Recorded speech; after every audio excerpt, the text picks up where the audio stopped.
Selamat pagi Bu Yuni, kembali lagi di acara wawancara SMA 16 dengan perkenalkan nama saya Fajar Firdaus sebagai pustakawan di SMA 16. Sebelum saya bertanya-tanya lebih bagaimana kalau Bu Yuni memperkenalkan diri terlebih dahulu. Baiklah. Terima kasih Mas Fajar atas waktunya dan kesempatannya. Perkenalkan, nama saya Yuni Ekowati. Saya berasal dari Sragen, daerah kelahiran saya Sragen. Kemudian saya ke Semarang mulai tahun 1998, yaitu karena studi atau kuliah di Universitas Negeri Semarang, hingga sampai saat ini saya berdomisili di Semarang. Bukan beberapa tahun kemarin sih, tahun kemarin itu Perpustakaan SMA Negeri 16 itu membeli 2 judul buku. Yang pertama, Mutiara di Tengah Alaska dan Negeri yang Hilang di Sangiran. Ternyata penulis bukunya adalah Bu Yuni Ekowati sendiri. Boleh nggak sih diceritain inspirasinya untuk buku yang pertama, yaitu Mutiara di Tengah Alaska? Baiklah, benar sekali Mas Fajar. Untuk buku yang pertama saya, ini adalah berjudul Mutiara di Tengah Alaska. Alaska sendiri itu merupakan kata akronim yang merupakan alas karet atau tempat hutan karet, karena sekolah SMA 16 itu berada di tengah-tengah hutan karet pada saat itu saya awal datang ke sini. Nah, kemudian alasan saya mengapa menulis buku tentang Mutiara di Tengah Alaska itu karena saya berkeinginan untuk merekam atau istilahnya membuat catatan tentang SMA 16, baik itu siswanya, tenaga pengajarnya, tenaga pendidiknya, atau lingkungan yang ada di Semarang, karena saya sangat tertarik dan ingin mengekspos apa sih kemampuan yang ada di SMA 16 itu. Ternyata memang luar biasa, dan saya ibaratkan mutiara itu sesuatu hal yang berharga.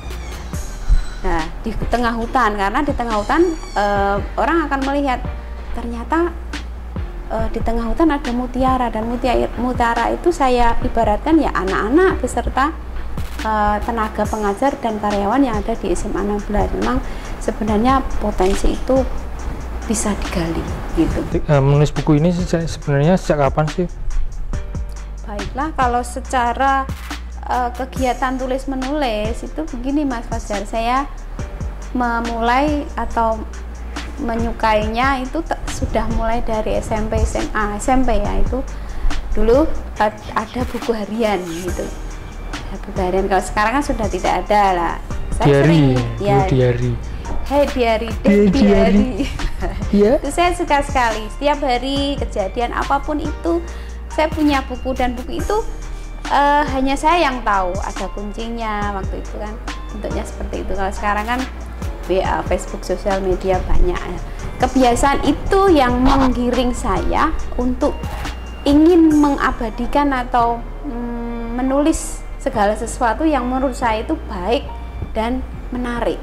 Salah satunya ya tentang SMA 16. Ide cerita yang tadi Bu Yuni sampaikan itu, tujuan Bu Yuni membuat buku ini itu apa? Sebenarnya tujuan atau saya menulis buku yang pertama itu untuk apa? Memang karena saya ingin berlatih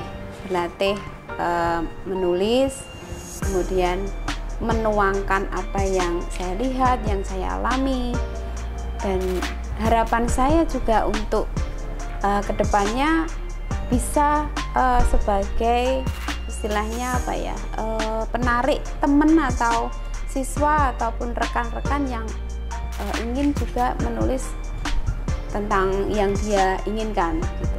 Harapan yang tadi Bu Yuni sampaikan itu untuk menarik rekan-rekan dan siswa agar untuk berlatih menulis. Sebenarnya harapan yang akan sampaikan dari pembuatan buku ini itu apa selain dari mengajak yang lain untuk menulis? Harapan pribadi atau yang harapan tentang buku yang ditulis itu mungkin bagi saya adalah sesuatu apa ya istilahnya, kayak orang punya hasrat atau punya sesuatu keinginan dan saya ingin mewujudkan itu gitu. Artinya ketika saya ingin menulis, ya menulis saja, atau menggoreskan sesuatu yang menurut saya itu menarik, saya tuangkan saja. Entah itu terlepas dari itu dipandang karya saya bagus atau tidak, terserah yang menulis terserah yang menilai, tetapi saya tujuannya adalah ingin istilahnya merekam atau sesuatu yang bagus itu ingin saya abadikan begitu. Dan suatu saat mungkin ada yang bermanfaat apa yang saya tulis itu berguna bagi orang yang membaca, silakan. Bu Yuni itu menceritakan garis besar buku Mutiara di Tengah Alaska ini sedalam satu kalimat, sehingga rekan-rekan yang lainnya atau siswa terutama itu bisa atau penasaran untuk segera membacanya. Isinya atau intinya ya tentang potensi yang tersembunyi di SMA Negeri 16 yang belum tergali. Lah apa itu? Silahkan dibaca. Panjang kan Mas jadinya. Baik, yang barusan adalah ulasan tentang judul buku yaitu Mutiara di Tengah Alaska. Untuk judul buku yang kedua yang ditulis oleh Bu Yuni Ekawati sendiri adalah Negeri yang Hilang di Sangiran. Silakan. Oke. Sama kayak sebelumnya, yaitu inspirasinya dari mana? Kenapa bisa Bu Yuni itu bisa menulis tentang judul tersebut? Ya, sama sebenarnya. Pada intinya adalah secara pribadi itu saya suka biasanya mengabadikan. Kalau foto ya saya suka memfoto, memotret suatu situasi. Tapi kalau segala sesuatu yang kaitannya dengan kira-kira itu saya harus menulis, ya saya tuangkan dalam sebuah tulisan. Intinya sama Mas, saya ingin mengabadikan atau merekam sesuatu yang menurut saya itu menarik gitu. Tapi kalau Mutiara yang hilang, Negeri yang hilang di Sangiran ini, jelas ini kalau orang melihat Sangiran atau mendengar Sangiran itu pastinya kan akan berkaitan dengan sejarah. Nah, sama juga ini yang isinya tentang menceritakan sejarah manusia purba, kemudian menurut buku-buku yang saya baca, kemudian pengalaman pribadi saya, kebetulan saya dilahirkan di Sangiran, Sragen. Kemudian bapak saya adalah pegawai di situ dari Dinas Pariwisata. Sejak kecil saya usia 5 tahun, 6 tahunan lah, saya itu sering diajak atau mengikuti bapak saya di museum bertugas. Akhirnya dengan seperti itu saya tertarik dan ingin ada apa sih di Sangiran itu gitu. Tentu saja dengan background saya sebagai latar belakang seni, orang seni ya. Jadi saya mengeksposnya selain dari sejarah manusia purba itu sendiri, juga masyarakat di lingkungan sekitar dan kebudayaan di situ tentang apa dan seperti apa gitu.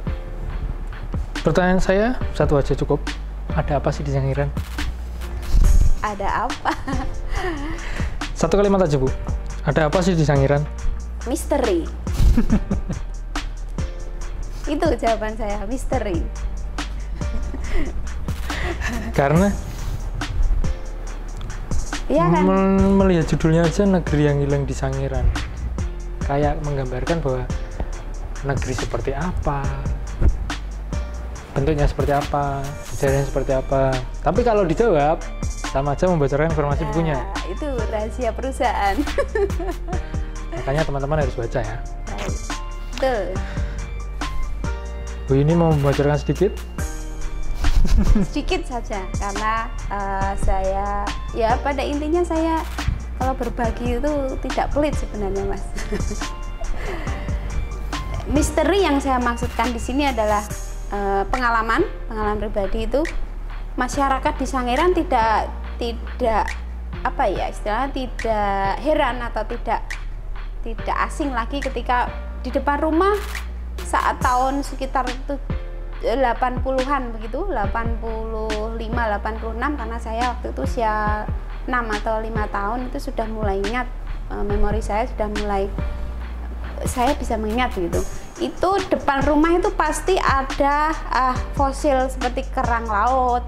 Itu pasti. Dulu saya suka bermain kerang-kerangan yang sudah jadi fosil itu barang yang bagi kami anak-anak kecil waktu itu mainan. Tetapi sebenarnya itu adalah benda atau barang yang sangat berharga, terbukti dengan banyak peneliti atau dokter koenigsual itu pimpinannya yang merintis di Sangiran penggalian fosil itu ternyata bersejarah bagi dunia arkeologi itu.